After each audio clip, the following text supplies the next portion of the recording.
Tinambangan ng mga salaring nakamotorsiklo hanggang masiguradong hindi na humihinga. Ang ganyang pagpatay kay dating Cebu City Assistant Prosecutor Mary Ann Castro, mariing kinondena at pinaiimbestigahan ng Commission on Human Rights. Sunod-sunod ang insidente sa pagpatay sa mga abogado, no? So kabalo sad ta na nga ang legal profession is necessary para sa kanang pillars of criminal justice system nato. Unya kung ang atong mga abogado, mga judges, mga fiscal, pangkuanon dun sila, pangpatyon, it will cause an alarm. Ayon sa mga nakasaksing gwardya ng isang establishmento, dinikita ng mga salarin ang kotse ni Castro saka siya pinagbabaril. Si Justice Secretary Menardo Guevara inatasan ng National Bureau of Investigation na tukuyin sa lalong madaling panahon ang nasa likod ng krimen. Sigalot sa trabaho ang tinitingnang anggulo ng binuong Special Investigation Task Group ng pulisya.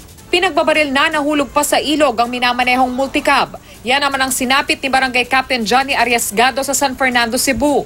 Base sa investigasyon, binuntutan ng isang puting van ang multicab ni Kapitan. At nang madikitan ay pinaulanan siya ng bala ng salarin. Nawala ng kontrol si Arriesgado hanggang mahulog siya sa ilog. Butor wendong gana mo, niagir ni kalit ang kuhan, skinan. Mora, wamsi bisikli lingi sad. Alibuag mo din ka na? Alibuag oy. Tanta ko dadag. Ti kuyawan mo. Bago nahulog sa ilog, nakabangga pa ng 2 tao ang multicab. Patay ang isa habang nagpapagamot sa ospital ang kasama niya. Palaisipan naman sa pamilya ni Arriesgado ang motibo sa pagpatay. Ambot ka sa gawas, basta diri sa mga ang nahibawan, kanilang sa mga kuhan diri. Problema rin ginamos barangay, mo rin na mga diri nahibawan. Ambot ka sa yaha, hindi mo ginating sulti-sulti. Blanco rin ang pulisya sa pagkakakilanlan ng mga salarin. Patay rin matapos pagbabarilin ang isa namang police asset sa Calamba, Laguna. Siya si Liza Cunana na nakikipagtulungan sa mga pulis para madakip ang mga sangkot sa droga. Dahilan kaya ipinatumba umano siya ng mga nasasagasaan ng tao.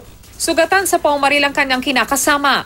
Nataon namang rumoronda noon ang mga pulis kaya agad silang nakaresponde. Patay rin ang nanlaban umanong hitman na si Mauro Sandoval, miyembro raw ng Gun for Hire. Sa Coronadal City, isa namang babae ang pinagbabaril habang nakasakay sa tricycle.